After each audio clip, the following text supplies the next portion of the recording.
presents the Lord's 57th Annual Passover, April 4th, 2026 in Houston, Texas. You do not want to miss this one, Israel.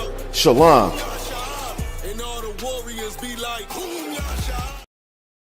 Hey, listen, brothers and sisters, man. If you like what you hear, hit the subscribe button, man. Subscribe to this channel. And also, please, go to ISUPK.com and pay your tithe. Drop me some cash so we can move around this planet like we need to, man, and do the things we need to do. Everyone west. Everyone west. Everyone west. Hey, Shalom, Yahweh, Bashim, Shabrak, to all the brothers, and Yahweh, Shemal, Atham, Bashim, Yoshai, to all the sisters. I'm Priest and Officer 500 Barak Yala. You understand, with the I.S.U.P.K, which stands for the Israelite School of Universal and Practical Knowledge, started out of 1 West, 125th Street, Harlem, New York, under Commanding General YAHANNA. You understand? Let me just fix my phone. So we're live right now for the Brotherhood class, Thursday evening, 5 p.m. Selected for the late start Eastern Standard Time. We're live on I.S.U.P.K Montreal, I.S.U.P.K Toronto, 1 West Ground Zero, I.S.U.P.K IAT on YouTube and Facebook, and on my page, Barak Yala UPK on Beagle. Right? Like, share, tap the screen, subscribe everywhere. There's nothing more important in this day and age, in 2026, for our people to know the truth that so-called blacks, so-called Latinos, so-called Native American Indians are the chosen people of God, the biblical Israelites of antiquity. There is nothing more important than that. Why? Because when knowing our culture, when knowing our identity, we know our culture. You understand? We know how to move. We know what to do. We know what not to do. We know who to love. We know who not to love. We know who to join, and we know who to separate ourselves from, right? So make sure y'all tap the screen, like, share, subscribe everywhere. Because if our people don't know, and you're preventing them to know by not giving them the information, then whatever mistake they do, the sin is on, not a sin, but whatever mistake they do is on you. Why? Because you could have gave them a better way to do things. You refused to do so, right? And this is the topic of today's class, which is this, right? The topic of today's class is the righteous rulership. We're going to understand that the rulership that we're under today is not, how can I put it? It's really something that is not supposed to be there. You understand? Which is why our people today are suffering.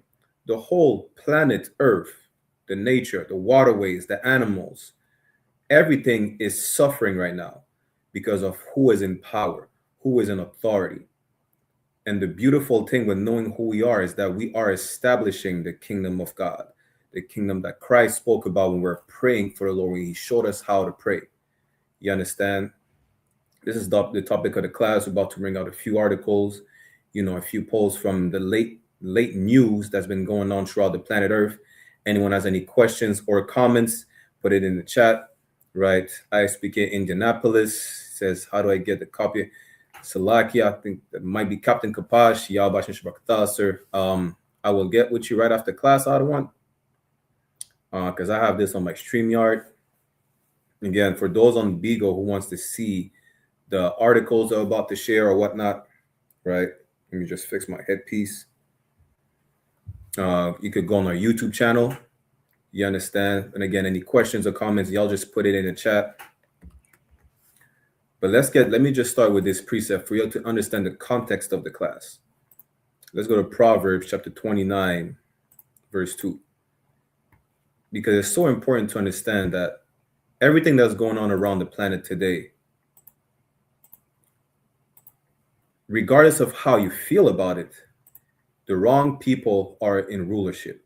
That's what the Bible says. The Bible has the solution to every single problem we have throughout every single situation we go through.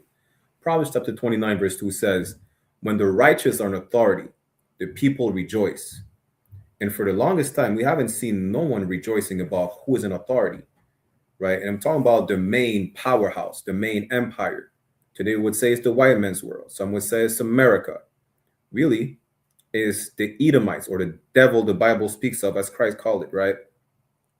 who's in rulership, who's influencing the whole planet Earth. And how do you know they're influencing the planet Earth? It's simple. If you go to a business meeting in Japan, they do not wear the Japanese regular, what you call it again, garments, right? They wear a tuxedo. They wear a suit. If you go in Saudi Arabia, maybe in Saudi Arabia, despite them wearing their Arabic kufis, they still wear a suit. Not that there's something wrong in wearing a suit, but who influenced the whole planet Earth into wearing a suit where it became the standard to be professional, right? Whose standards are we following when it comes to follow just basic things in life? It's definitely not the Bible. It's definitely not the standard of the Most High. It's the standard of the current rulership on this planet, which is established by the conqueror, the conquistador, our oppressor, which some people would say the white man, but the Bible calls them Edomites, descendants of Edom or Esau, right? It is why nobody's rejoicing. Why? Today, they tested shrimps in the waterways of the United Kingdom. All of the shrimp they tested, all of the shrimp they tested were testing positive for cocaine. Damn. And they are supposed to make our waterways clean, but it all tests positive for cocaine. How is so much cocaine in the waters of the UK that all shrimps are testing positive for it? How diabolical is that? In Martinique and Guadeloupe, we have the highest rate of prostate cancer in the world because France deliberately poisoned both islands. Like they did in Puerto Rico with Agent Orange, with the US, France did the same thing in Martinique and Guadeloupe. They poisoned us with a pesticide, a carcinogenic pesticide called chlorothalonil. Now we have the highest rate of prostate cancer in the world. And ever since then, even from before, the people of Martinique and Guadeloupe have been mourning. They use what, not DMT. What's the other pesticide they use in Mexico? When Mexicans were crossing the US border, they claim that they're dirty and bringing germs. So they wash them down or spray them, hose them down with a pesticide, which is akin to chlorothalonil, which brought many, many health issues, right? The same people that would tell you to drink bleach today to get rid of COVID are the people in rulership. You could tell that there's something wrong with people in power. Why?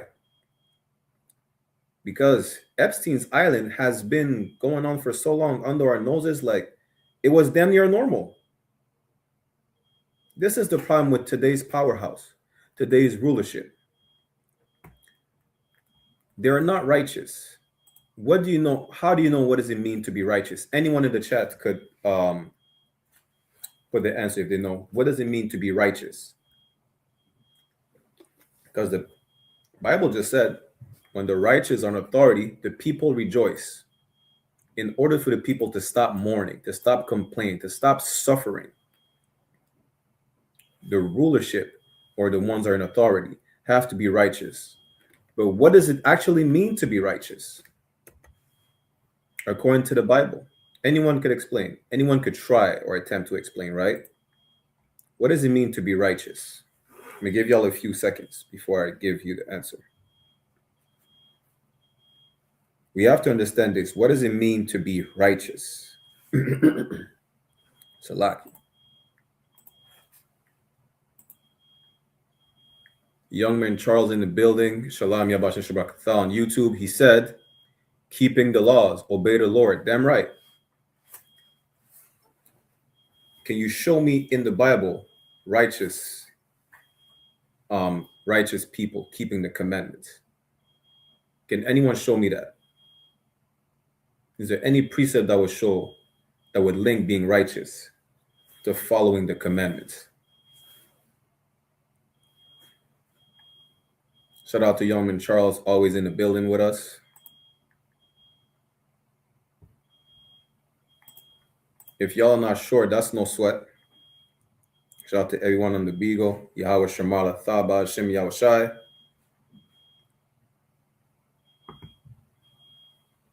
Let me get it for y'all.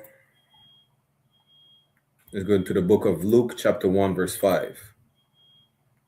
Let's start at verse 5, right? It says, there was in the days of Herod, the king of Judea, which at the time the Israelites, which is mainly the southern kingdom, primarily the tribe of Judah, Benjamin, and parts of Levi, and a very small minority of the northern kingdom was there as well, were under Roman rule. Herod was a Roman ruling over Judea, which is where we were. A certain priest named Zacharias of the course of Abia, and his wife was of the daughters of Aaron, and her name was Elizabeth. Just for context. Verse 6, and they were both righteous before God, walking in all the commandments and ordinances of the Lord blameless. How are you righteous? How are you blameless? Blameless, Salakia. You walk in the commandments. You follow the laws. That's how you're righteous. Now, going back to the previous verse, Proverbs 29:2, it says, when the righteous are in authority, the people rejoice. Now, how do you know we're not under the proper rulership of the planet? How do you know? We just read when the righteous are in authority. We just showed that when you're righteous, you follow the law. So how do you know we're not under proper authority, proper rulership? Besides the fact that the people are clearly not rejoicing, right? But how do you know? I damn near gave y'all the answer, right?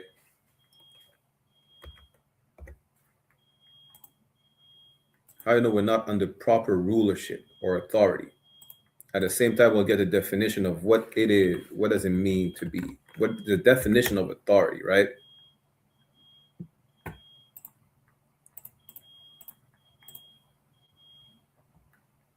No one can answer. We have a few more seconds. How do we know we're not under proper rulership? Before we break down what is actual authority and how would we be under proper authority and under whose authority should we be, right? All this is important. Why? Because under the righteous authority, under the right rulership, the people will rejoice. Palestinians will not be crying today that they're being bombed to smithereens. You understand? Nobody will cry about, dying from all types of diseases like cancer. Why? Because today people are dying from cancer because they smoke cigarettes. But it's legal to smoke cigarettes. It's legal to sell cigarettes. It's damn near legal. People who sell cigarettes damn near literally have a license to kill. It says it on the pack, smoking kills. And they sell it legally throughout the whole planet Earth. Even in Saudi Arabia, was it Saudi Arabia or Dubai? Whichever, right? They said for the World Cup or some event, they're gonna allow debauchery. They're gonna allow drinking. They're gonna allow smoking, even though not that they don't allow it, but it's still going on over there. In what's so-called a Muslim country.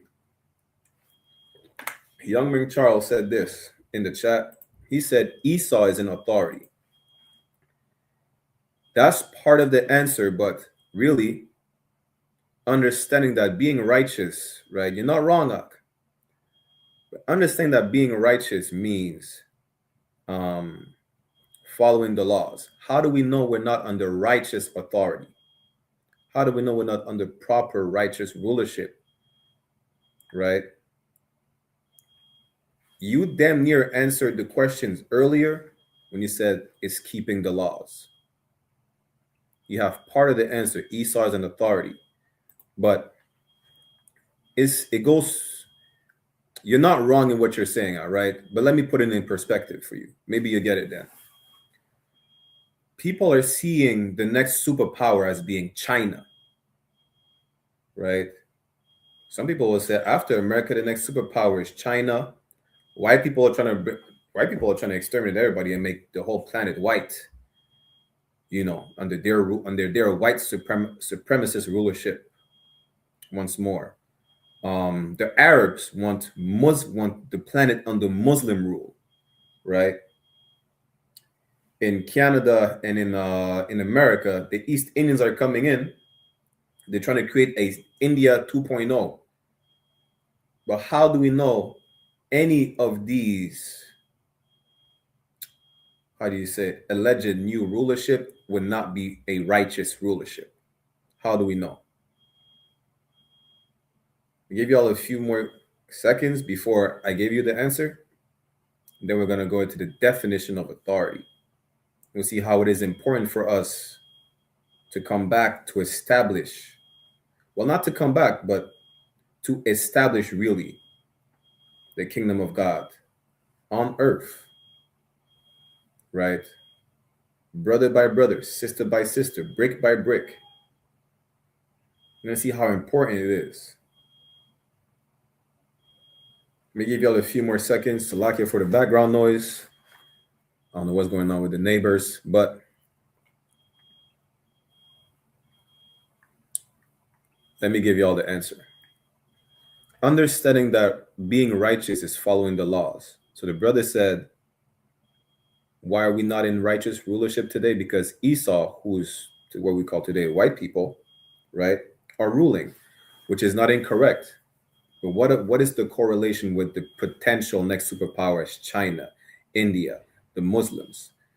Because being righteous, which is to follow the laws, who was the law given to? The Israelites. No other nation has the laws to follow but the nation of Israel, who are so-called blacks, so-called Latinos, and so-called native. That's how we know right now the people who are in power cannot rule righteously because they were not given the laws. They were not given the constitution to rule righteously, to govern the world. They don't have the instructions. We do. You understand? Precept. Psalms chapter 147, verse 19. He showeth his word unto Jacob. Who's Jacob? Jacob, the son of Isaac, whose name was later changed to Israel, Yashar Allah in the Hebrew, right, is the forefather of the 12 tribes. Psalms 147, verse 19. He showed his word unto Jacob, his statutes and his judgments unto Israel.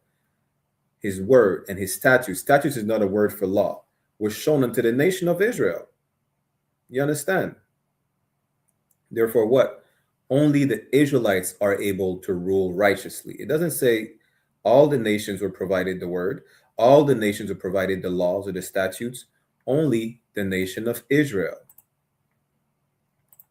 Go to the next verse, and then verse 20. He had not dealt so with any nation. No other nation, Salakia, no other nation was provided the laws, the statutes, nor the commandments, but the nation of Israel. You understand? And as for his judgments, they have not known them. They don't know neither the laws nor the judgment, meaning the punishment that comes with breaking the laws.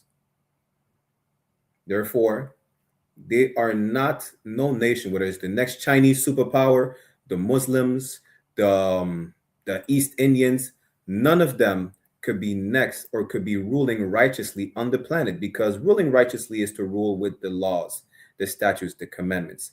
How can they rule righteously with the laws if they do not have the laws?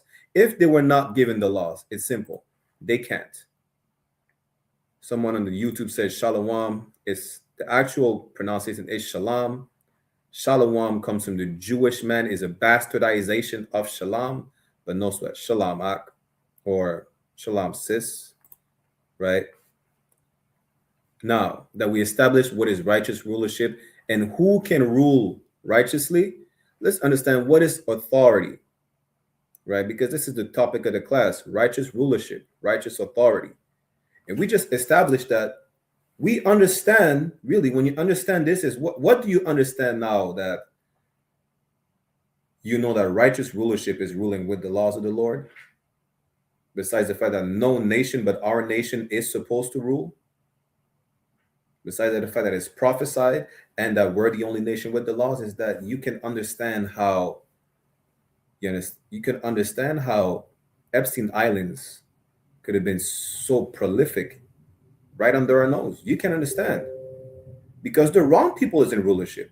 You can understand how we have to say Black Lives Matter. We have to say Brown Lives Matter. We have to march down the street with a red hand painted on our mouth saying, let's look for these missing and murdered Indigenous women. Canada has the most missing and murdered Indigenous women on the planet. You understand now why? Because the wrong people is in rulership. They don't give a damn. Listen, I think, what was it, like a year or two ago? 2 Native women disappeared, were murdered. Apparently their bodies were buried in a landfill somewhere in Canada. The white man said it's too dangerous for us to look for the bodies. It's not that he's a liar. It is dangerous, but it's too dangerous for them, and they don't really care about finding or bringing peace to the families of these missing and murdered Native women. They care only about them. It's not too dangerous to look for the bodies of the people that died in the submarine that imploded underwater. It's not too dangerous to, what do you call it, repatriate? I forgot the exact word or pronunciation. To look for the bodies of your fellow American soldier that died somewhere in Iraq that was blown apart. It's never too dangerous for them to bring back the bodies to the families, whether it's from Vietnam, North Korea, and Afghanistan. When it comes to finding you, Blacks, Latinos, and do you know how many Black, Latino, and Native are missing every year that they don't care about? There's no Amber Alerts, right? And even the Amber Alert is such a spit in our face because it's about a white girl that disappeared. From slavery, we've been disappearing and missing and fed to gators, sent to different plantations. Forget about plantations, different islands. There was never an alert for our missing children. Nobody cared. Nobody cared about drugs in the neighborhoods of America, Canada, the UK, and the islands until it affected white people. Before crack cocaine affected white people, crack was never a problem. Why? Because it was used as an instrument to kill off the Blacks and the Hispanics. That's why. That's why it was never a problem, right? That's why it says, when the righteous are in authority, the people rejoice. Let's bring out that precept one more time, then we'll go into the definition of authority. But now that we understand what is righteous authority, right, we understand why all these things are able to happen without anyone being able to do actually anything about it. Because righteous rulership is not established as of yet. But this is what our mission is to do. Waking up every brother and sister, right, bringing them back to the truth so Christ could come back and establish the righteous rulership under his reign, under his throne, right? The throne of David coming back. That's Christ ruling with righteous authority. The 144,000 is the government. It doesn't mean only 144,000 Israelites, but that's the governing body of Israelites. 144,000 men governing the nation, right? Proverbs chapter 29, verse 2, and then I'm going to get to your comment on YouTube, right? When the righteous are in authority, the people rejoice, but when the wicked beareth rule, the people mourn. Why do you think again, back to the drug problem? It only became a problem because white people were affected. Nobody cared about drugs until they made it to the suburbs. Now, white people are in cocaine. And the Lord, being as sarcastic as he is, white people are dying from fentanyl. But it was not a problem to have Black men and Dominicans and Puerto Ricans in New York strung out on heroin coming back from the war.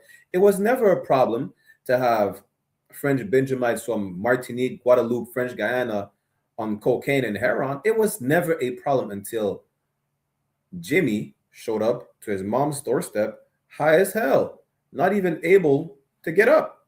It was never a problem until Becky is selling herself for, a $20 dose for $5. It was never a problem until white people became the drug addicts that they always were, literally. Trump talking about the Latinos are bringing all the drugs. The white man has been bringing all the drugs for ages, and always the white men been pointing fingers at Latinos crossing the border. In France, they point the fingers at Martinique and Guadeloupe bringing all the cocaine, as if we own any infrastructure. The richest family in Martinique and Guadeloupe and French Guyana is what's his name? Some devil. He's a direct descendant of the slave master, Bernard Ayotte. That's his name. He owns all the cargo ships. And most of the drugs travel to cargo ships. They say it's true playing it via these little fish boats. That's a lie. The people are mourning. People are complaining. Why? Because the wicked is bearing rule. That's why. Now, before we break down who the wicked is, again, I'm just going to address the comments in the chat on the YouTube and go to the definition of authority. Person said, first of all, brothers are good night. See, when I said bring all the questions, the comments, and the trolls, this is what we have to deal with. No sweat.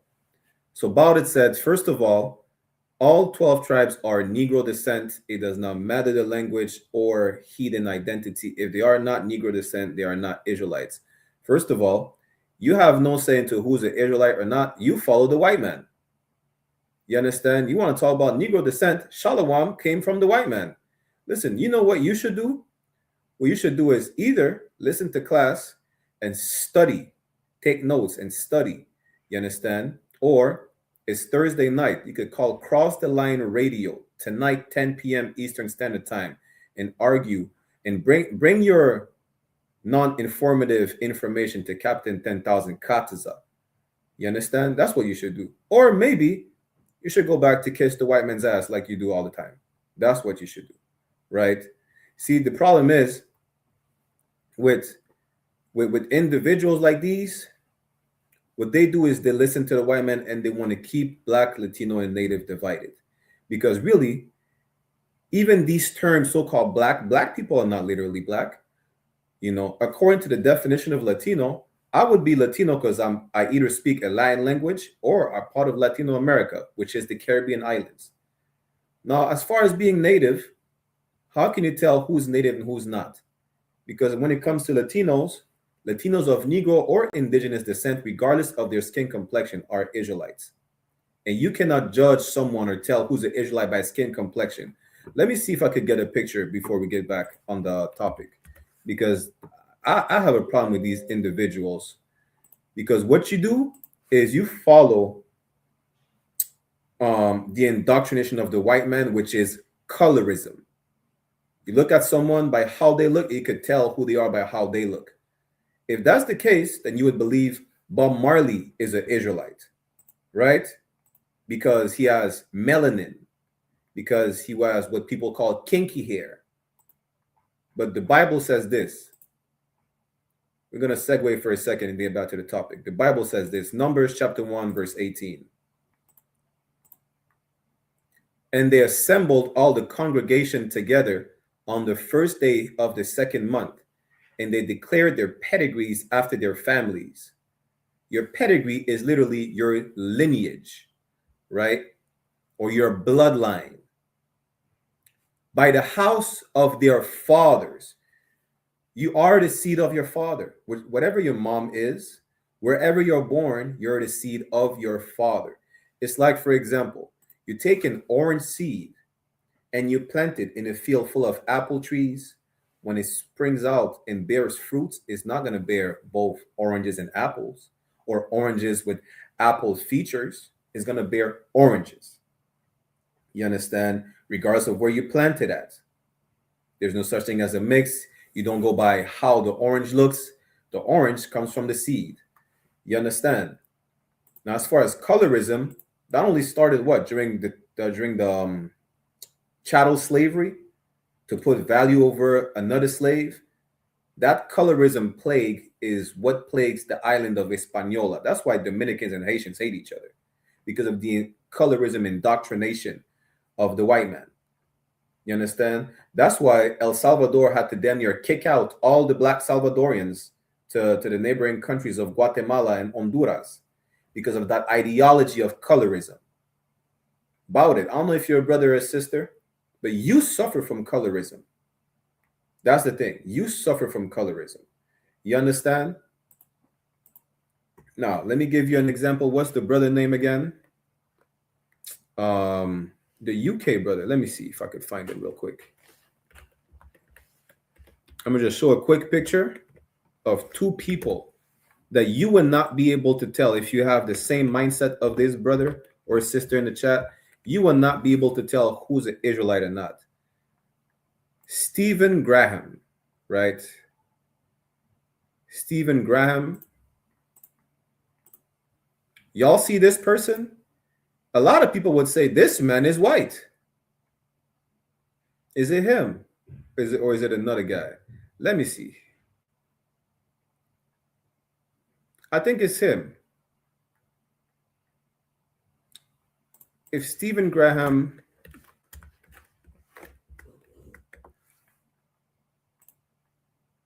yeah, that's him exactly, right?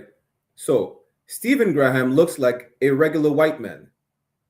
His dad is Jamaican. He was the lightest of all of his siblings. But anyone who don't know better, whether it's with or without the Bible, would think he's a white man. But this cat is a brother.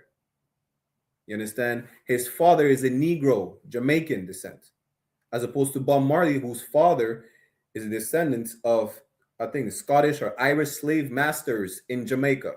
You can't go by colorism. You can't go by features, a white nose or bigger lips or whatnot, kinky hair. My hair is braided currently, so you wouldn't be able to see it. But that's not the point. The point is you can't go by colorism or features. That is absolutely ignorant, and that is a doctrine that you adopted from the white man ever since slavery. Now, if you have any other questions or comments, no sweat. Until then, we'll get back to the topic of the class. Go shalom yourself to your white slave master. How about that? Right? So let's go back to the topic. Let's define the word authority. Well, not define, but let's go to the definition of the word authority. Bear with me 1 second. Let me share my screen once more, as well as Beagle. Any questions or comments on Beagle, go ahead and ask your questions or comments. We'll get back to the ignorant troll later. Let's first deal with the topic at hand. So this is what authority means, right? Authority means the power or right to give orders, make decisions, and enforce obedience. You understand? And this is why people are crying about a genocide in Palestine. This is why y'all already forgot about the Epstein's list. Y'all are focused on Bad Bunny. Imagine that. The people who are in power today would have you be mad at Bad Bunny because he had the Super Bowl. He performed the Super Bowl in the language of his slave master. Like, I don't get how white people are mad about that. You're mad because, oh, it's Spanish. We don't want to hear the Spanish or whatnot. The hell with the Latinos. Did you not know that Spanish is a white man's language? Do you think Bad Bunny did not sing in Arawak or in Carib or in Taino? No, he sang in Spanish. And y'all still mad about Bad Bunny singing in a white man's language. The problem is not even about the Spanish, is because that man is a descendant of the people you had as slaves on the island of Puerto Rico. That's the problem. You didn't care about what Bad Bunny said. You had an issue when he said, bless America. He was not talking about the United States. He was talking about Canada, Latino America, Central and South, the Caribbean island. Damn, I was shocked. He had the Martinique flag, you know. I was like, damn, Most High in Christ. This is the problem you had. The people in authority had an issue with the people that they had as slaves performing their pride into knowing their history, the brotherhood they had, right? The people in authority did not give a damn about Puerto Rico after Hurricane Maria while Puerto Rico was in the dark. You know who did? You know who remembered? Bad Bunny. Bad Bunny remembered. He showed it during his performance. The people he had swinging on the electric poles. nobody really peeped the messages he was bringing out. They were only focused on, he's singing Spanish and I can understand anything. Some Mexicans say, I'm Mexican, I don't want to turn on that shit. That's what they said. Not understanding this is bigger than just a tribal thing, right? It's bigger than just the different dialects or Spanish slang that is between the northern tribes, as far as Dominican Spanish, Puerto Rican, Mexican Spanish, right? It's bigger than that. But we didn't see that. The reason why we didn't see, a lot of us were oblivious to that message, because we decided to follow after who's in power, decided to follow behind the authority of the people in charge. That's the problem. They enforce obedience. You know how they enforced obedience on us? They enforced obedience by lynching us from trees. By Christopher Columbus had the Spanish crown enforce obedience by lying, right? Him and I think another conquistador, I forgot, was it De Vasquez? One of them. They brought to the Spanish crown. They said, and first he said, these people are the most civilized people. They're so kind. They're so nice. They're civilized. They literally documented it, saying these people must be the northern tribes. They must be the people of God. But he went back to the Spanish crown and said, yo, these people are savages. They're running around naked. They're following pagan gods. And, they're cutting each other's heads off and scalping each other. We have to colonize them. We have to civilize them. That's the lie that was pushed. But when you look into the documentation, when he first met the Taínos, the Caribs, the Kalinago, the Lucayans, which is just different names, right? About the same people. He said, well, they're civilized, and that's how they enforced obedience on us. They enslaved us. That's how today you have Mexicans saying, well, we don't want to listen to Bad Bunny. They have a Bad Bunny. We don't understand nothing. Well, guess what? The Mexica, which is where you get Mexico from, the Mexica did not understand one lick of Spanish when Christopher Columbus and Cortez came over here. The Caribs did not understand one lick of Spanish. None of them understood one word in English, French, Portuguese, or Spanish when they came over here. You understand? Bible says an ox knows his master. A donkey, one of the dumbest animal, knows his home. But Israel doesn't know who they are. This is the problem with the indoctrination of our people. This is the problem with following the authority right now. Anyone has heard, if you cannot beat them, join them? This is the problem with our people. This is the problem. That's why the U.S. has an issue with a lot of Muslim countries, because they're not bowing down to the U.S. rule. Kim Jong-un is an enemy to the U.S. because, unlike South Korea, he's not bowing down or accepting the influence of the Western society, the white man's world. This is the problem. But this is biblical. But besides that, the point is, we're the only one, whether it's following the white man, abandoning the white supremacy as far as Catholicism, Christianity, to become Muslims. This is the problem. We decide to follow every or any culture but our own. And this is why we complain. This is why the earth is crying today. Why? We already established what authority is. Let's get back to the precept. Proverbs chapter 29, verse 2 says, when the righteous are in authority, the people rejoice. We cannot talk about peace on earth and say, let's fix the system from within. That system was built off of our blood, sweat, and tears. That's why. And even us trying to fix the system from within, again, everything is biblical. And that's the thing.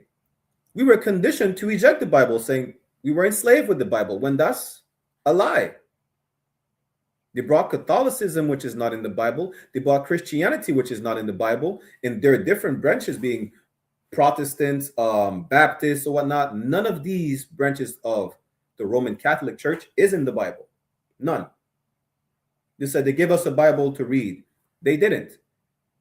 They give us the Negro or Slave Bible, which was even compiled in the 1800s anyways. You understand? And when you hear about slaves not allowed to read, they were not allowed to read the Bible. Because when they did, like the brother Nat Turner, they started slave revolts. They started uprisings because they learned that, well, you know what? It's talking about being free from captivity, not being a slave obedient to their masters. That's not what it's talking about.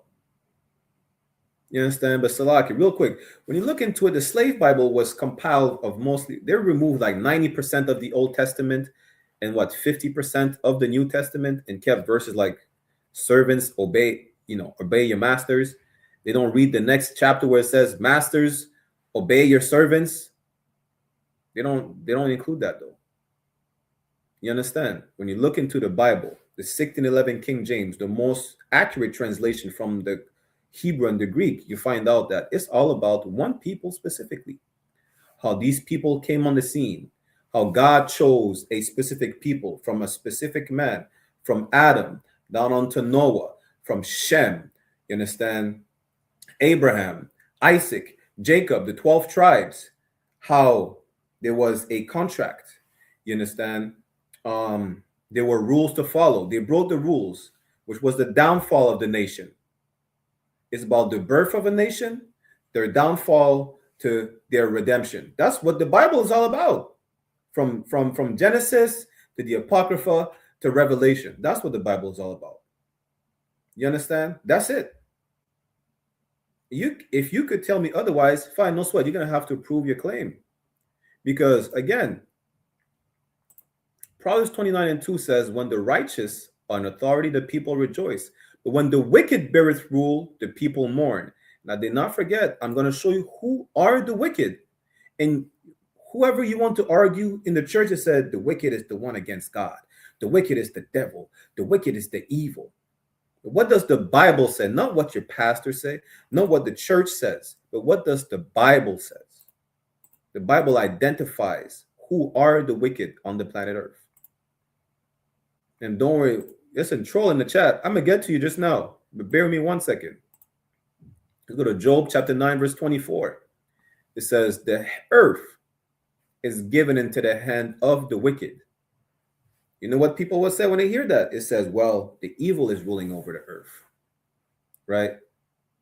Or it's the Jewish man ruling over the earth. It's the Illuminati. What's the nigga again? What's his name? The brother that's a lunatic. He said the Anunnaki, the reptilians. They will say all types of stuff that you might hear on the Alex Jones show, on the YouTube conspiracy theorist channel, right? But it's more simple than that, because you have to read the whole verse to understand who the wicked are. And this is really undeniable, especially if you know about history. Job chapter 9, verse 24. Salakia, the earth is given into the hand of the wicked. He covereth the faces of the judges thereof. Who covered the faces of the judges thereof? Who's the judge on the earth? Ask your pastor, who's the judge on the earth? He's going to say Christ. Well, damn. Who covered the face of Christ? Is it the Arabs? When the Arab took over the Israelites and enslaved them, did they make an Arab version of Christ? The Africans enslaved us. Did they make an African depiction of Christ with a dashiki on? We were literally slaves to every single nation. Where is the Chinese depiction of Christ? Where's the Chinese depiction of the saints, of the apostles? You go to Russia right now, they still have the Orthodox depiction of the people in the Bible. They're all black. But who changed or covered the faces of the judges thereof? There is only one people on the face of the earth that did that. And it's white people, the Caucasian nation, the Edomites, the sons and daughters of Esau. When? During the medieval period of the Renaissance. Renaissance is a French word for rebirth. You understand? When they were in the dark ages, when at some point we were in rulership in Europe for about 1,000 years or so. And when they came back in rulership, before the printing press, what they did, That's the same reason you think hell is a burning place underground, that there's a purgatory, that there's a heaven with little white naked baby angels in the sky, is because they painted certain images to represent what's in the Bible, which is not. They painted Christ as white. You understand? They painted all the people in the Bible as white. They made an image. I think it's not the 16th chapel, probably the 16th chapel. Adam and God are touching fingers. They're both naked. That's how you know. Good night. Damn. Oh, oppressor, you can't tell me that the oppressor is not wicked. Why would you paint God as half naked and Adam as naked? What would possess you to do such a thing? You're not supposed to show your nakedness in the Bible. Why would the church do that? By the way, it was commissioned by what? Pope Alexander VI or something? Why would the church commission these deviant depiction of angels are little white naked babies? That's how they paint it in the church. In the Bible, angels are not described as such, though. So again, who is the wicked? Even when we finish the verse, it says, if not, where and who is he? If the oppressor, the Caucasian, is not the wicked that it's talking about, then who is the wicked and where is he? Because it says the earth is given to the hand of the wicked and he covered the faces of the judges thereof, right? If the reptilians are the wicked, why is Christ not looking like Godzilla? Ask yourself that. The problem is this. You either repeat whatever nonsense your pastor learned from the white man, or you smoke too much weed and watch conspiracy videos and say, you know what? I got the answers. You really don't. You repeat the nonsense of another drug addict. That's what you do. You should do this. Come to class, ask questions. We just broke down authority. What is righteous authority? Understanding why is there not righteous authority today? Who's in rulership? Who is that wicked? We had to deal with some idiot in the chat that is clearly a colorist. And that's diabolical. You understand? Now, you have to show where is the wicked, if not the oppressor, if not the white man. You understand? And this is the problem. Now that we know what is authority, right, which is establishing, enforcing obedience, the power to give orders, to make decisions, the power to give orders and to make decisions and to, how you call it again, enforce obedience is not given to a righteous people today. We understand that we're the only righteous people because we're the only ones with the law. Matter of fact, before I address the person in the chat once more real quick, right? Let's go to, what is it again? I think it's 1 Peter. Go to 1 Peter chapter 2, verse 9. Then we'll also go to Deuteronomy. We are literally a nation that was made to rule. And the only reason we don't rule today because we decided to follow after the other nations. We decided to want to be like the Canaanites. We literally decided to want to be like the Egyptians. This is why the Israelites made a golden calf coming out of Egypt. That's an Egyptian god. None of us made a god that was non-existent before. Every single pagan god we worship is because the other nations worshipped it, and we wanted to be like them. A perfect metaphor is like your parents telling you not to do after the other kids in school. But what you do, you decide to smoke cigarettes to just be like the cool kids. You decide to, some of y'all, I don't want to justify what you do, but a lot of y'all, when we're oppressed in this hell, they sell drugs, they steal, they rob because they're oppressed. They don't see a way or other means to provide, right? Which is not a justification. But a lot of y'all just do it for the thrill of it because someone else do it. Y'all smoke weed for peer pressure. You want to be like the other people who smoke weed. You want to join a gang because your friend joined a gang, because you see people, even the gang culture was adopted by the oppressor. We look at Italians, we look at Irish, we look at the Jewish mob, the Russian mob, and we operate just like them. Nothing in the gang culture literally comes from blacks, Latinos, and Native. Nothing. Everything we do wrong comes from following another nation. It doesn't matter if it's sexual deviancy, criminal lifestyle, whatever we eat.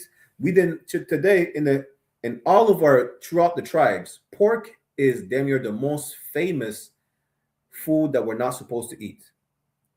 Whether it's in the Caribbean with the chicharrones, what you call it again? There's another word in Mexico. I forgot what it is. They have the blood sausages made from pig's blood, right? The Haitians have them right pork.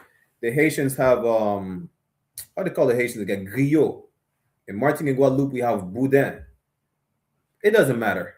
The point is this: pork was not a staple of our food among the Carib, among the Taino, among the Boricua. It was not. It was brought from Europe.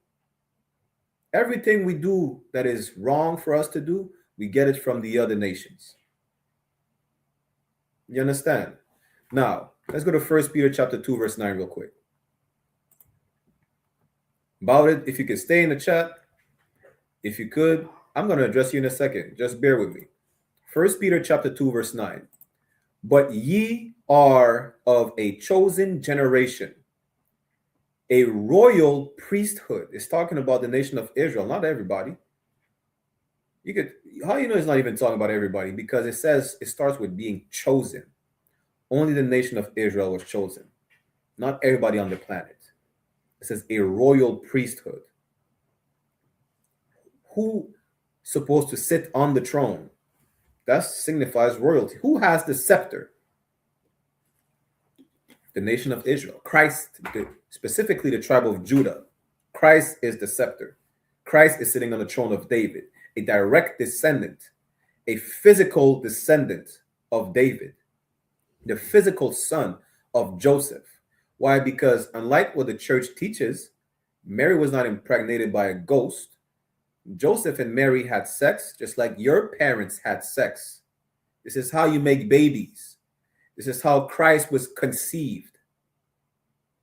You understand? And holy nation. If it's talking about everybody, why does it say a holy nation? Holy comes from the Hebrew word kodash. It doesn't say a holy population as far as the humankind or the population of the earth. Is talking about a specific nation. The only nation that was chosen, the only nation that has royalty according to the Bible, according to God, the only nation that is holy or set apart is the nation of Israel. From the Old Testament to the Apocrypha to the New Testament. You can't make it seem like this is for everybody. It clearly makes a distinction out of all the nations on the face of the earth. Let's talk about one specific nation. If we continue reading, a peculiar people. We're special. We're not like everybody else. Listen, how you know we're not like everybody else? Nobody wants to, listen, the East Indians in the slummiest slum of East India, right? In India, nobody wants to be like them. In the most disgusting parts of China, nobody wants to be like them. In the most disgusting parts of Africa, nobody wants to be like them. The most disgusting part of every single nation, nobody wants to be like them. You go, what's the nigga name again? He made the beat Despacito. And he said, he went in an interview, he said, hey, the beach I shot the video of Despacito in Puerto Rico is one of the most dangerous areas in Puerto Rico. But everybody wanted to go there. Everybody was singing Despacito. Understand? Dancehall is one of the most famous music in the Caribbean. Dancehall, you know where some of the biggest artists of dancehall come from? The slums, the areas where no tourists are going. Some of the best football players, I'm talking about football, which y'all call soccer in America, come from the favelas of Brazil. Some areas where nobody would ever, some areas where the police don't even go. But the Bible said, what good could come out of Nazareth? Christ came out of the ghetto. The best thing on the planet Earth come out of the ghetto. You understand? We could come out of, you could be homeless, orphans. We could be strung out on drugs. One of the people's famous rappers was strung out on drugs. Old Dirty Bastard was a crackhead. DMX was a crackhead. But still, people look at them like they're so great.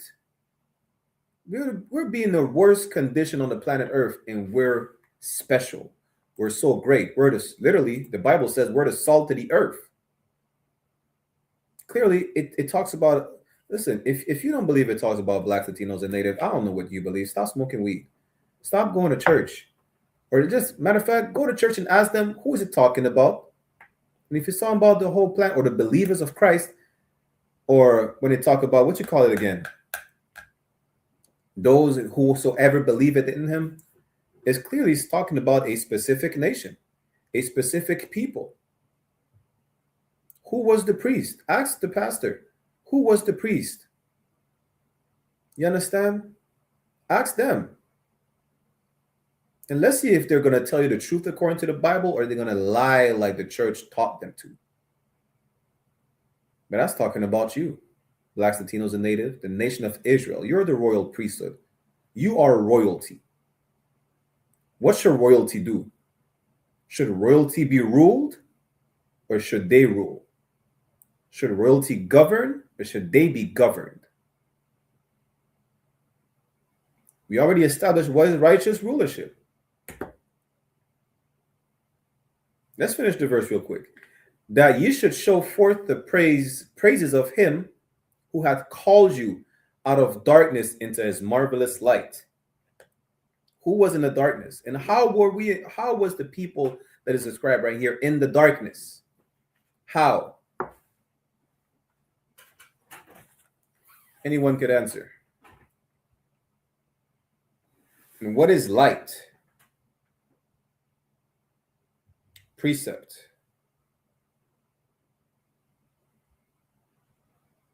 Bear with me 1 second.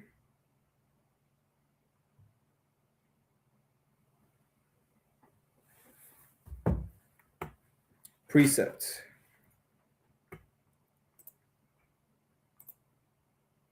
It's really simple, especially for all you Christians out here. Y'all claim to know the Bible, but clearly I'm asking questions nobody could answer. Right?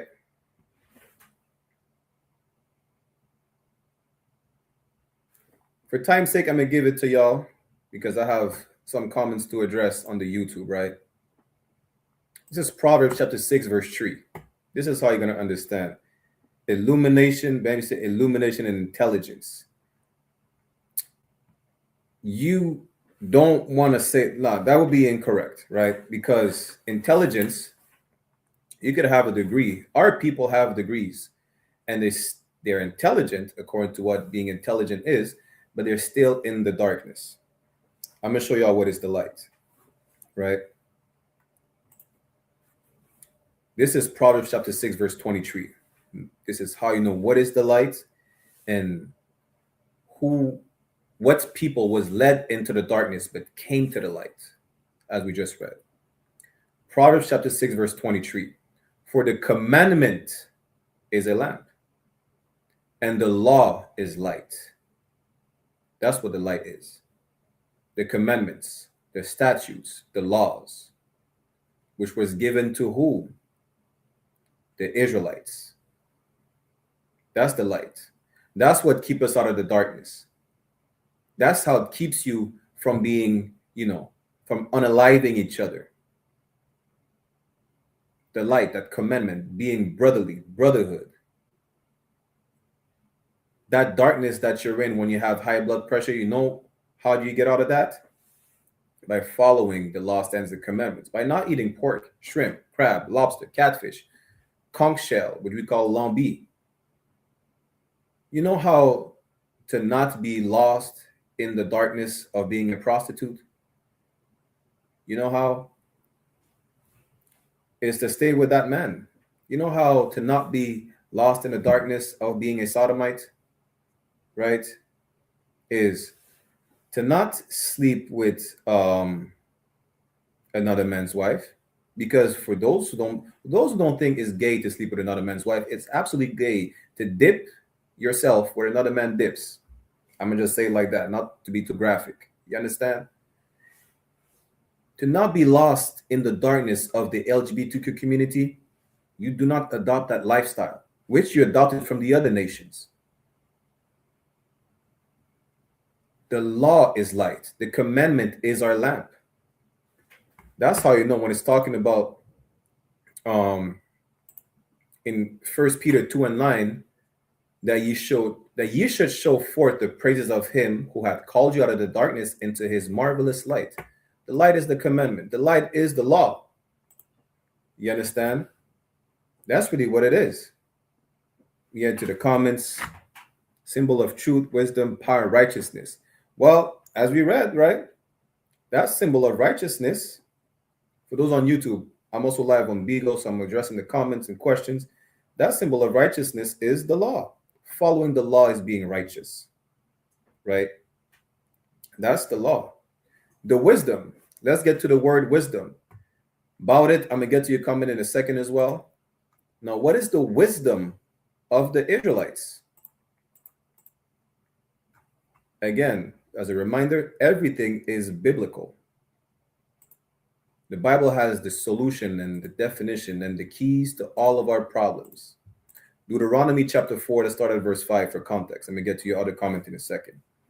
Deuteronomy 4:5 says, behold, I have taught you statutes and judgments. Again, statutes is another word for law. Judgments are the punishment that comes with breaking these laws. Even as the Lord my God commanded me. That's Moses addressing the nation. That you should do so in the land whither you go to possess it. Verse 6, as we're talking about wisdom. Keep therefore and do them, meaning keep the laws, do the laws, obey the laws, statutes, and commandments. That's what it means. For this is your wisdom and understanding in the sight of the nations. Meaning what? What is the topic of the class? Righteous rulership. Every nation know who the Israelites are. They enslaved them.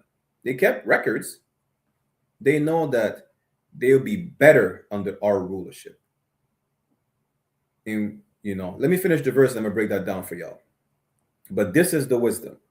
Wisdom is following the laws, the commandments, which shall hear all these statutes. Every nation will understand that, well, there is no whores out of the daughters of Israel because they don't throw away their women. In India, India has one of the oldest brothel in the world. They just legalized domestic abuse. In Afghanistan or Iraq, you could beat your wife. This is not surprising because we know where it's at in the Quran. They said you could beat your wife over there. You understand? But now they're going to look at the Israelites and how the Israelites operate. According to the Israelite records, according to the Israelite constitution, they don't beat their wives. How so? Because we have the laws, we have the statutes, we have the commandments. You understand? There shall be no whores out of the daughters of Israel. They don't see no black, Latina, or native prostitute because we follow the laws. This is our wisdom. There's no Sodom nor a sodomite out of the sons of Israel. Why? Because we follow the laws. This is our constitution. The Torah is our lifestyle. That's the law. The law is our lifestyle. You see how there's different segments or sects of Islam, Shia, or Sunni. There's like two more in Iran and Saudi Arabia. There's the Buddhist in India. There's like 5 different religions. These people are divided within themselves. How are we not divided? We have one law. Salaki, we have one faith, one body, one baptism. We have brotherhood. We don't separate from one another to create our own selves. We don't go our own way. We only have one way to live, unlike these other nations. That's why it says, we shall hear these statutes and say, surely this great nation is a wise and understanding people. Which get back to the topic of the class, righteous rulership. The problem we have with rulership is what? We look at our oppressor. Don't worry, I'm gonna get to your comment in a second. Let me just break this down, right? We look at our oppressor and we think we're supposed to be ruling. In the Revelation 13, 9 and 10, and in Isaiah chapter 14, 1 to 3, it says that we will rule over our oppressors. The other nations will be our slaves. They'll be our servants. Do you know why our people have an issue with that? Anyone could answer. Why do our people have an issue with being the ruling class? Why do blacks, Latinos, and Native, when they hear that, have an issue with being in power? Who knows?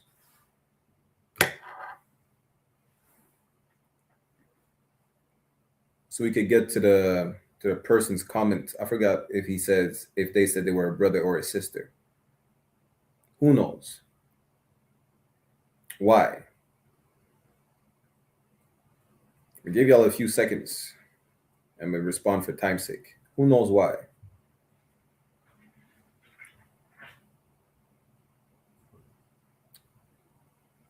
I already gave the answer earlier. You understand? The answer is simple. Because we look at our oppressor for everything. We're thinking us being the slave master, as what they would call it, we would rule over them like they ruled over us during slavery. But let's not forget righteous rulership. We have the laws. There are laws in place to even how you're going to deal with your servants. There are laws. Listen, a great example is that during slavery, they were raping us. There is no such thing as rape in our nation. There is no such thing. Rape is punishable by death. And it doesn't matter if it's an Israelite that is raped. It doesn't matter if it's a heathen, a non-Israelite that is raped. It's punishable by death. You're not going to go away with it like they went away with it. You understand? They're trying to push, the LGBT community is trying to push pedophilia as a sexual attraction or preference. I don't give a damn. The point is, that is not going to happen under our rulership. There's not even going to be a debate about what is your sexual preference or not. A man goes with a woman or more than one woman, and a woman goes with a man. There is no gray area. You understand? There is no such thing. You can't beat your wife. What else? There's no argument about, what is it, pork is the new white meat or something like that? Salak, pause. But you get the point? There's not going to be an argument about what's right and wrong. We have the Constitution right here. We have the laws. What does it say according to the law? The white people, I did a whole class about that, about the atrocities that happened to us, specifically in the French colonies in the Caribbean, like Haiti, Martinique, Guadeloupe, Guyana, right? St. Lucia before it was at the hand of the British. The way they punished the slave, they lacerated our backs until it was bleeding. They poured salt on our backs. They poured lime juice, bird pepper, just to make us suffer. Then they literally lit up a fire and took the ash from the fire, of course, not with their hands, but they threw the ashes on the fire on our wounds. Some say, well, it's just to heal faster. Come on, you're just going to make us suffer even more. Let's not picture our captivity the way their captivity is going to be. Why? I'm going to repeat myself again, but no sweat. Because Proverbs 29:2 says, when the righteous are in authority, the people rejoice. That's why. Because they will be under righteous authority. That's why. When you come into the truth, you're going to hear a lot of people say, forget about a lot of things and damn near everything you know, because you're going to picture white rulership. They're going to be enslaved, that we were slaves under us this time. Are we just going to feed their babies to alligators? No, you're not. You can't just see a white baby and feed it to alligators. You can't do that. You can't just act like they're acting. They're a moralless people. You can't take example in the people who have no morals. That's why in the truth, we set the standards. Like I said on the YouTube, right? We're live on Bigo. Every day, damn near that we've been live on Bigo teaching the truth, right? Yes, we might crack a joke every now and then, talking different topics or whatnot. We have a verses coming up. Shout out to my brother, Officer 1000 Quadam from Fayetteville. But the things we have to deal with on a daily basis, we have to deal with people who are so destroyed, who have a lack of morals because they look at a people or adopt the ways of a people that lack morals from the beginning. That's why they act like, I'm going to say it how it is. It's like, for lack of better words, that's why they act like horn dogs. Yeah. This is why they act like lunatics. You understand? They act like thirsty travelers. That's in the Bible too, Salaki. Why? Because nobody taught them morals. They just, a lot of them are weak to their lust. You're going to look at a woman like, you know what? I want to beat it, but I'm not going to keep it. Listen, you beat it, you keep it. That's the law. And if you are a man that cannot deal with more than one woman, maybe you should not sleep with more than one woman. A lot of y'all can't even deal with one. What does the precept say? Some of y'all should not even marry. Why? Because you're not ready. You understand? You're not ready for one, damn near not ready for two. It don't matter what the number is. The point is this. You even have morals. You don't even know how to deal with yourself. You even know how to deal with your own demons. It's a lot of responsibility to just have one wife. I'm talking about a physical wife, right? It's a lot of responsibilities. And this is the individuals we have to deal with on a daily basis when we go on apps like Bigo, like TikTok, like Instagram. We just want to teach the truth, to just doing the same thing Paul did, the same thing all the apostles did. How? They used to travel from Ephesus to Corinth on foot, on what people call a chariot in French is you have a horse and a carriage or whatnot. However, the means of transportation. What do we do today? We go to camp. We teach classes every day in the physical schools, online. We do the same, but we still have to deal with people that so destroyed because of the way they adopted from the heathen that this has become their new normal. It's normal for someone to say, I picked my poison, I smoke weed every day. It became normal for them, but it's really not. You understand? It's normal for a sister to say, I'm just experimenting until I find the right man. It became normal what it never was. The Bible says that shall not be a whore of the daughters of Israel. You sleep with that one man, that's your man for life until death. It became normal for us. Like people saying that being homosexual is an alternative lifestyle. We don't have an alternative lifestyle in Israel. Our lifestyle is the law. It's normal to say, you know what? I want to try other nations' food. I want to eat pork or shrimp. People eat snails, and they think it's normal. It's not. It might be normal for them. These heathens have no laws. We have laws. We have standards. You understand? They don't. Whatever the other, it doesn't matter if a Chinese man wants to eat a rat. You should not eat a rat. That's what matters. In this oppression, while we're not ruling, whatever the heathens do, it don't matter what they do that we should not do.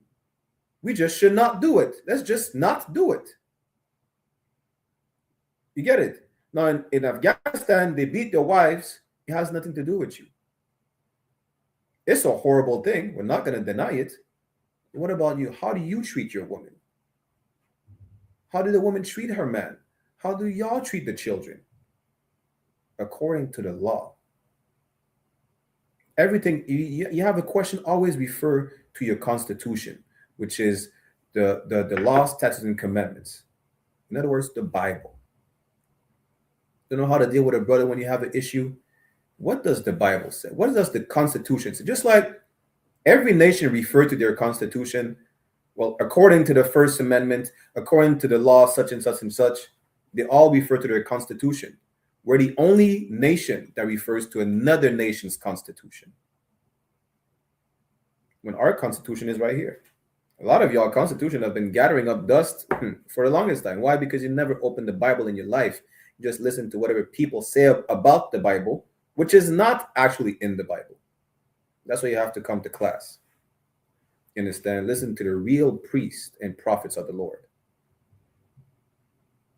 But I don't want to be too long with it. I'm going to get Isaiah chapter 14, but real quick.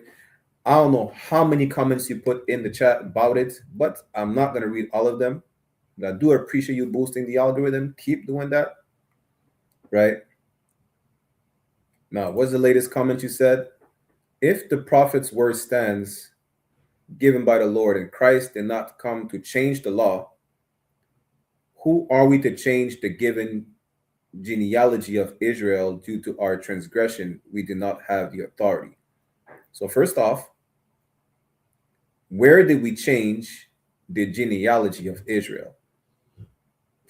See, I'm trying to give you benefit of the doubt to address a question or comment. I'm starting to regret being long suffering with you. Damn, it's a lot, kid. You know, but I have no clue what you're talking about. Who changed the genealogy of Israel? What are you talking about? Be more specific with your question or comment, right? Be more specific with your question or comment. Just this other one real quick.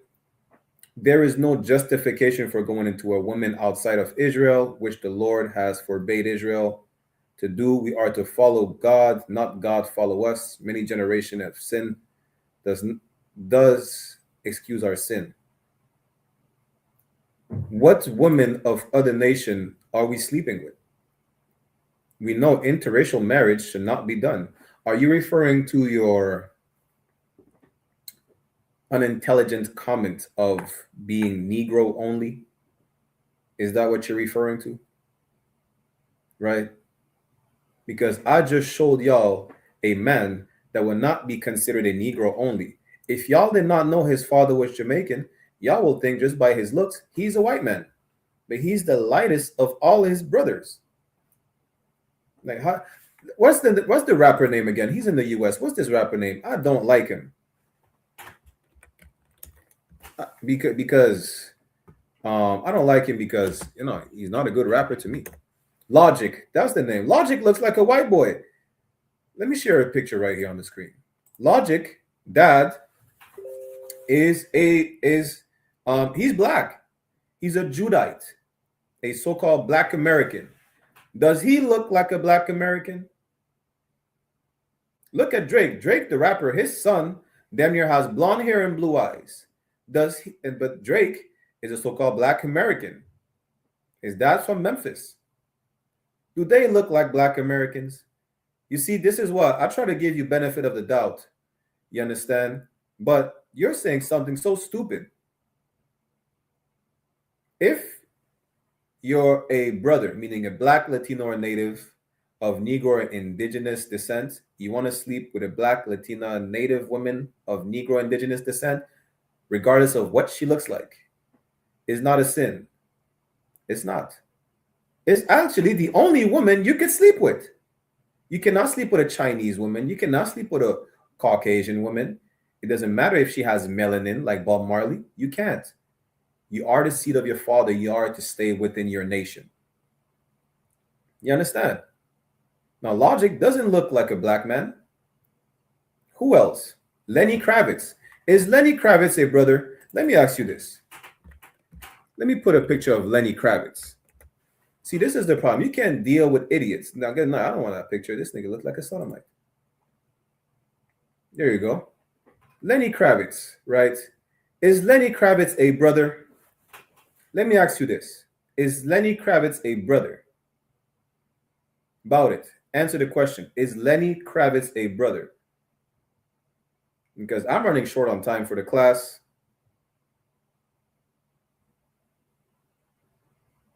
So is Lenny Kravitz a brother? If it's a yes or no question, it shouldn't take you too long to put that in the chat.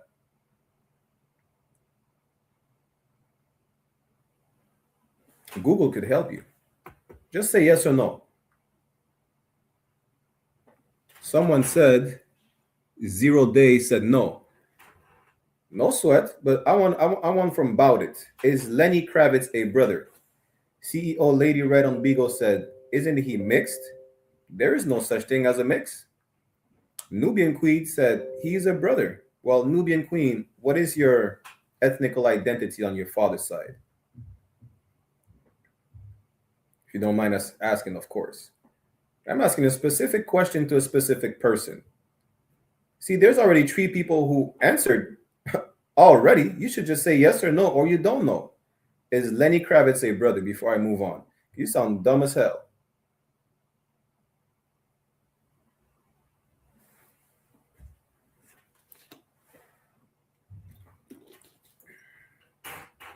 Good night. So Nubian Queen said her father black, her mom is Cuban. When you say your father black, is he a so-called black American? Right? Now, Zero Day said his father is an Edomite. Good night.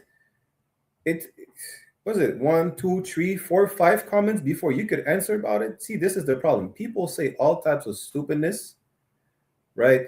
They can't answer a simple question. And I asked you a simple yes or no question. You had to write like a damn near over 5 word as an answer. That proves that you should not be speaking.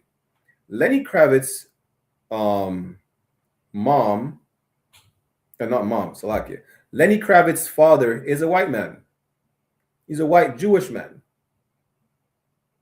I forgot from where, Austria or somewhere like that. Lenny Kravitz is not a brother. But you would say he's a brother just by the way he looks. You would say Bob Marley is a brother. You would say Nicki Minaj is a sister. Do you think Nicki Minaj is a sister?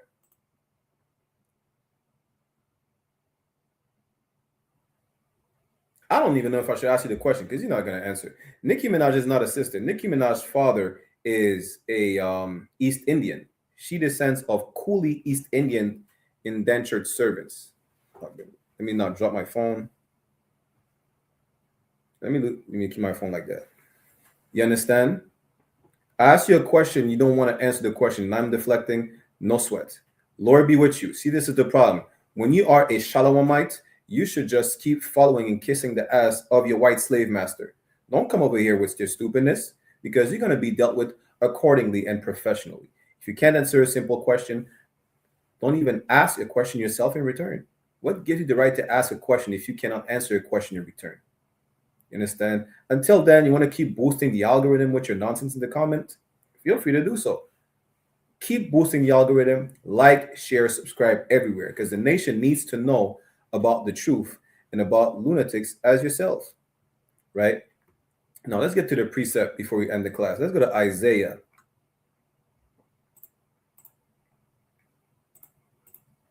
Chapter 14, verse 1. This is the book of Isaiah, chapter 14, verse 1. For the Lord will have mercy on Jacob and will yet choose Israel. The Most High will have mercy on 12 tribes. And again, it says that only Israel is chosen, not everybody. And set them in their own land, and the strangers shall be joined with them. And it shall cleave to the house of Jacob. The strangers, the strange nation, the non-Israelite will be joined to us. Why? Because this is what you call the New World Order. The New World Order is not the Illuminati. The New World Order is like, there is nothing new about the order that we're in today. Today, we're in the same order as 100 years ago, as the Roman Empire's order, as the Greeks, as the Egyptian. Every single empire built or established itself from the previous empire. We're the only empire that is going to build our foundation brick by brick from the ground up, that will never to be brought down ever. We're going to last forever. That's what the Bible says. And under that New World Order, they will have to abide by the laws. Just like today you have to abide by the laws of whoever puts the law in place, these nations will have to abide by the laws that are put in place, that were put in place from thousands of years ago. The only reason why nobody listened to them because we decided not to listen to them. Imagine that. Imagine how biblical this is. Nobody follows the law of God because we don't follow the laws of God. Imagine that. Nobody obeys the Most High because we don't obey the Most High. Imagine how biblical this is. Damn. We will be the governing body with righteous authority. We see what authority is, which is the power or right to give orders, to make decisions, to enforce obedience. We cannot do that. You know why? Because we don't obey. We cannot enforce obedience if we disobey. This is the only reason why we don't have authority. We don't have the power to enforce obedience because we do not obey the power, which is the Lord, the Most High God of the children of Israel, the God of Abraham, Isaac, and Jacob. That's the only reason why. So, let's get back to the verse. Isaiah chapter 14, verse 2. And the people shall take them and bring them to their place. We'll put everybody in their place. We will check the hell out of them.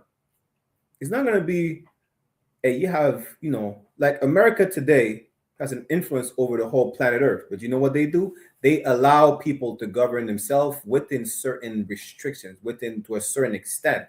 There's deals set in place. There's contracts. There's what you call it again? I forgot what's the word. But there's deals, there's contracts or whatnot that they have to abide by, that they can't transgress. If they do, then they might go to war. There might be a conflict. Well, we will put everybody in place and check them and be like, you have to abide by our laws, by our guidelines. Ain't no gray area. Is the Lord's way or no way? Right? And the house of Israel shall possess them in the land of the Lord for servants and handmaids. We will possess them. This is them being enslaved. Not because we're going to put them in chains. The Lord will put them in chains, and he will set us over them to rule over them. Right? And they shall take them captives, whose captives they were, and they shall rule over their oppressors. That's the kingdom of God. We shall rule over our oppressors. Let's read verse 3 for time's sake. Salaki. I'm going to put the sign out link in the chat. Make sure y'all click the sign in and sign out links in the chat. Right? If you want to be in the school. Isaiah chapter 14, verse 3. It shall come to pass in the day that the Lord shall give thee rest from thy sorrow. This is why we can't catch a break, because the kingdom hasn't been established yet. We are establishing the kingdom right now. As we're establishing the kingdom, we're setting the standard for how the kingdom will be ruled. How? By following the laws, statutes, and commandments. We're giving you a piece of the kingdom. You have an issue with someone. You go to them and them alone. You sleep with that woman. You keep her for life. You don't throw her away so she could be a whore passed down the line to other brothers, where she's going to be, in the never-ending cycle of being a whore. You don't do that, right? You're being a father to the fatherless, a husband to the widow. So, I'm just paraphrasing. You understand? We could make damn near a 3-part class about the governing body, about the new world order. Matter of fact, I might just do that. The next class, right? Next Thursday will be in French, but I might have to do that. The Thursday after that, the new world order that will be established will be Israelite order. The Israelite world meaning society, meaning empire. This is what will be established. You understand? And from thy fear. Why? Because today you fear about, we just read an article. There was the show, Blackwash from Commander YAHANNA. They went into an article where a brother was mauled, where he had his scrotum ripped off by a police dog. We fear for our life whenever we go outside. We fear getting arrested. We fear even interacting with each other. We don't know how to interact with each other, and that's part of the curses. The eye of the tender brother amongst you will be evil towards his brother, towards the wife of his bosom, towards his children, and vice versa. Our women were so delicate. That's how our women are described. So delicate that their foot should not be touching the ground. But now what? They're being used as a weapon against the black man, against the children, to raise whores and sodomites. We won't have that type of fear in the kingdom no more. We'll be able to rest, to lay down our head on the pillow and be like, you know what? I don't have to worry about these bills. I don't have to worry about getting evicted. I don't have to worry about getting a job because I'm scared they won't hire me because I'm black, because the way I look, because I have braids, because I have beard, because I look like a manly man. I don't have to worry about compromising the person that I am to be accepted by society. Why? Because we set the standard for the society that is to come, for the new world order that is being established under Christ. You understand? And from the hard bondage wherein thou was made to serve. Because why? This is the only way we'll be out of captivity. We won't be captives in our kingdom. Salakia. They will be. You understand? Let me get this last precept. We go to Revelation chapter 21.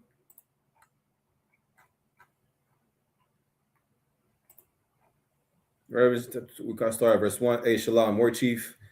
Revelation chapter 21, start at verse 1. We put the sign out link in the chat as well. Make sure you like, share, subscribe.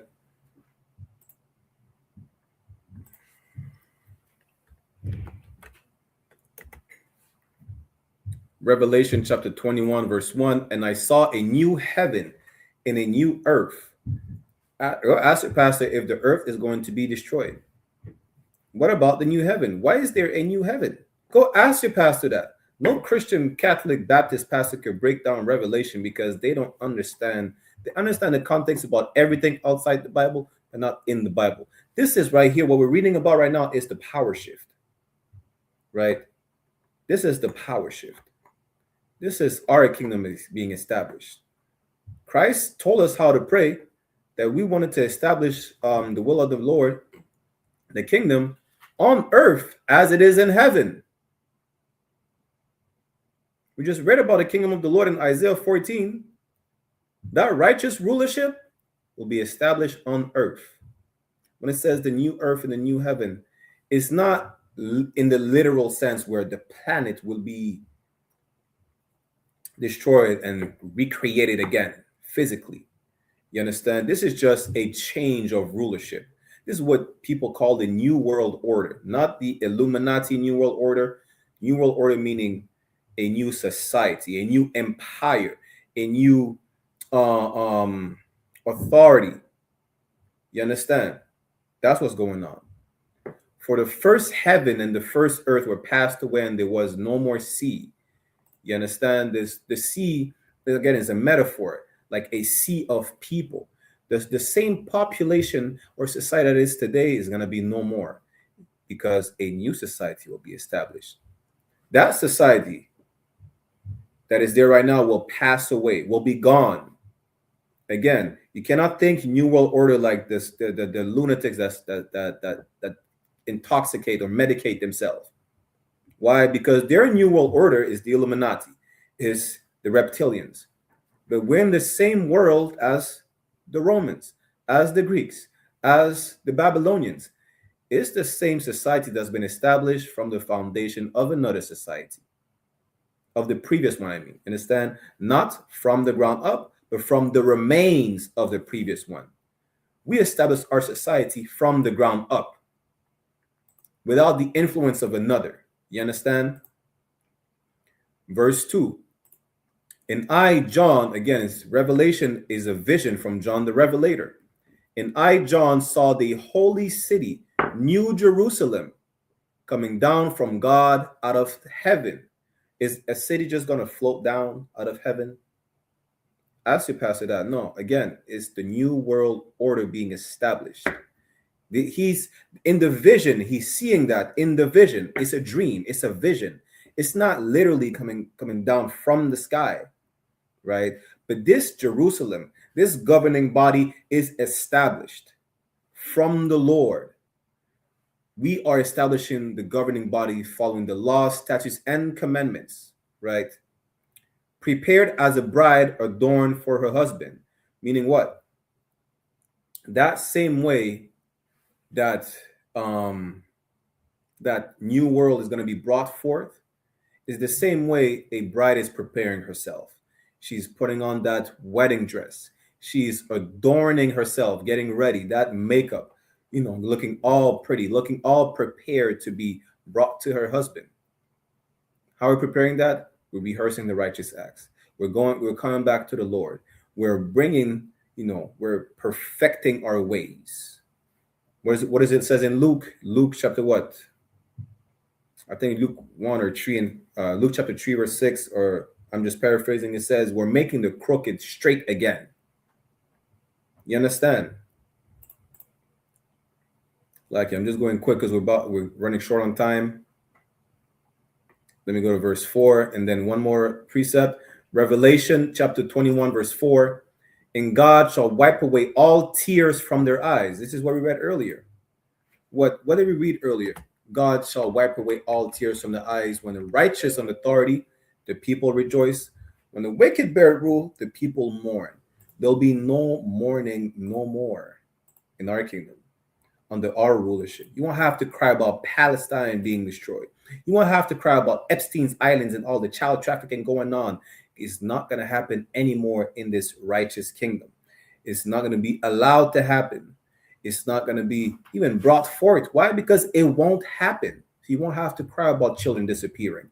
You won't have to cry about families being broken up. You won't have to cry about an opioid epidemic, a crack epidemic. You won't have to cry about, Hollywood being Holly weird. No, in the kingdom, you will have to abide by the law. This is going to be the planetary law. The law, you understand? The kingdom is going to be all over the earth. Salakia. And there shall be no more death, neither sorrow nor crying. You see today how we're crying about diseases. We're crying about, how are you going to die from cancer smoking cigarettes in the kingdom when there is not going to be any such thing as smoking cigarettes in the kingdom? There's not going to be any such thing as selling cigarettes in the kingdom. There's not going to be any cigarettes. Damn. You won't have to worry about ringworm in your brain because you can't eat pork in the kingdom.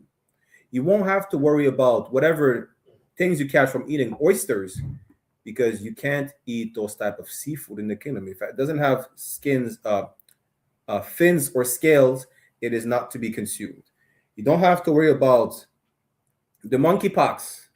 Why? Because there's no such thing as an alternative lifestyle in the kingdom. There's only going to be one lifestyle, which is following the law, statutes, and commandments.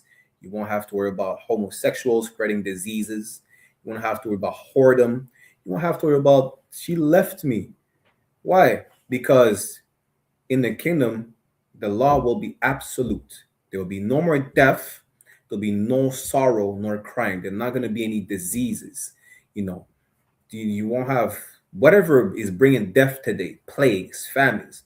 You won't have to worry about homelessness in the kingdom. You understand? Because they'll be under righteous authority. Neither shall there be any more pain, for the former things are passed away.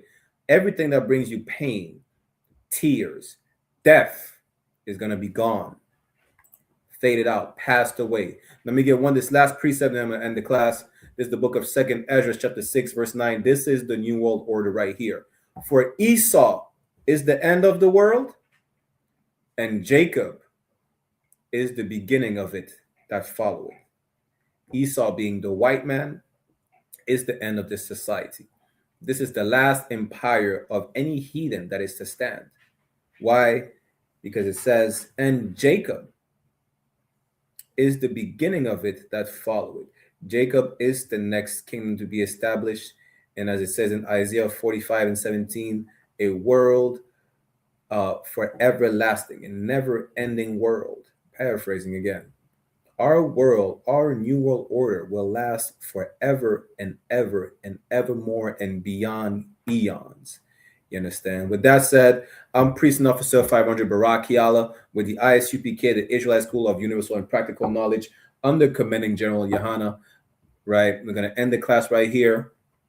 We'll be back tomorrow with the Lashawan Kodash class. We may not be live on Bigo for the Lashawan Kodash yet. Back tomorrow for the Lashawan Kodash class in English, live on I.S.U.P.K Montreal, Toronto, IET, and One West Ground Zero on YouTube and Facebook. This Saturday, we'll have a French scripture breakdown. Again, live on I.S.U.P.K Montreal, IET, France, and Martinique. We'll be live on Bigo as well. Next Thursday, we'll be live. Listen, just tune in. That's it. You have classes every day. You don't know what classes to tune in? Look for the classes in your zone. There is not one class that you cannot tune into. You understand? So therefore, meaning what? You have no excuses. With that, I'm going to get the security announcements. We'll see you next week, Israel. Tune in to One West, I.S.U.P.K. One West online classes. Captain Tazariak will be teaching the scripture breakdown from Chicago tonight, right now. With that, Israel, shalom.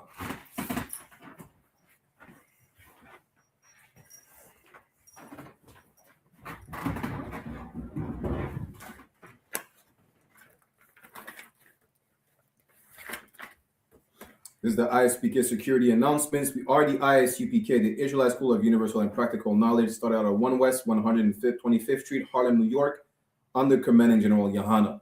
Rule for new brother and sister: when a new brother or sister comes into the school, they're off limits for 6 months. They are to be saluted only. They're here to shut themselves of the world. If they need transportation, the teacher will arrange it. After 6 months, if a brother or sister has an interest in a particular person, he or she must get permission from the head to speak to a brother or sister. There is another 6 months in which the brother and sister will court each other. After the 6 month period, the brother and sister will get permission from the head to marry. Tithes, which is a commandment. Numbers chapter 18, verse 21, and Malachi chapter 3, verse 8 to 10 means 10th in the Hebrew. Ma'ashara, 10% of every penny of any increase the Lord gives you. Give to the treasury department or teacher. Priest fund, free will offering for priests, not mandatory, whatsoever amount you would like. Upcoming holy convocation, we have the Feast of Purim, which is the 14th day and the 15th day of the 12th month, which falls on Monday, March the 2nd, and Tuesday, March the 3rd, 2026. You can read more about it in the book of Esther, chapter 9, verse 20 to 31. Reminder to all Akim and Aquathian, meaning brothers and sisters, to check the bulletin board in the hallway of their school if they have a physical location. And if anyone wants to be a trooper in the school, they start wearing all black: boots, shirt, pants, headband, scarf. With that, so we'll give a courtesy salute to the brothers and a courtesy salute to the sisters. Menavijal Amajim, which means to stand. We'll give a courtesy salute to the brothers. Menavijal Amajim Shabbat. Imajim Barak. Yahweh Ba Hashem Yahweh Shai Brakatham. Meaning Yahweh. In the name of Yahweh Shai, bless y'all. Yad Jamata, which means hands down. Sar, which means to turn. Turn and face the sisters if you have any in your presence. We'll give them a courtesy salute as well. Menavijal Amajim Shabbat. Imajim Barak. Yahweh Shemar Alathan Bahashem Yahweh Shai. And Yahweh, watch over y'all in the name of Yahweh Shai. Yad Jamata, class dismissed. Water Israel will be back again this Saturday. Shalom.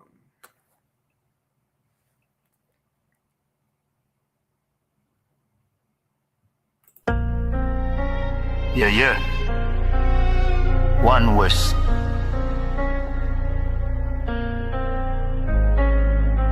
Some people live the good life. Them and them steak and mummy pot dry. But they tell me I gotta die for happy, for have it. Millions, house and cars and bike. I got the pussy them don't want see we have a 1,000 tall up rifle. I got them want to see na fi we on.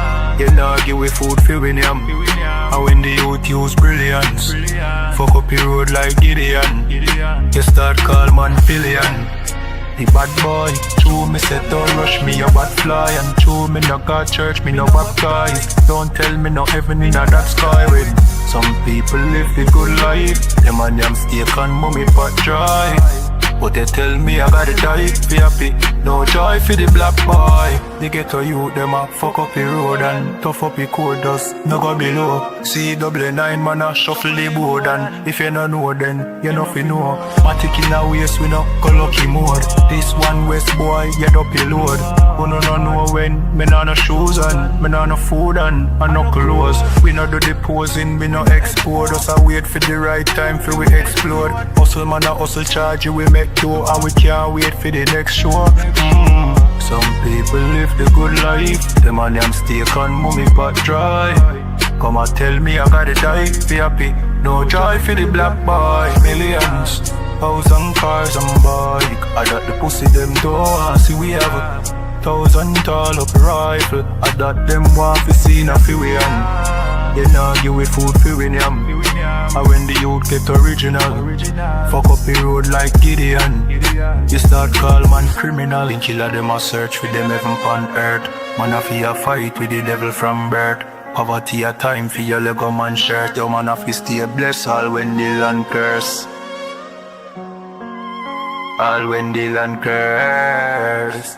I know the GLE, them want see we in a one earth.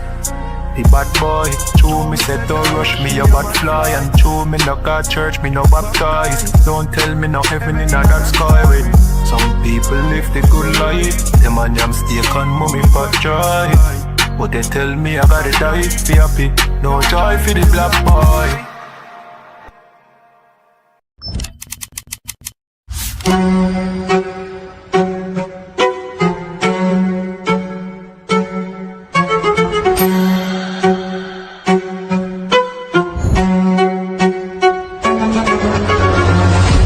He parted the Red Sea, and the entire nation of Israel walked out of slavery.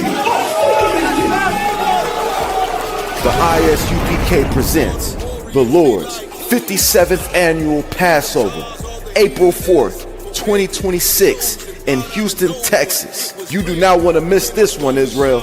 Shalom.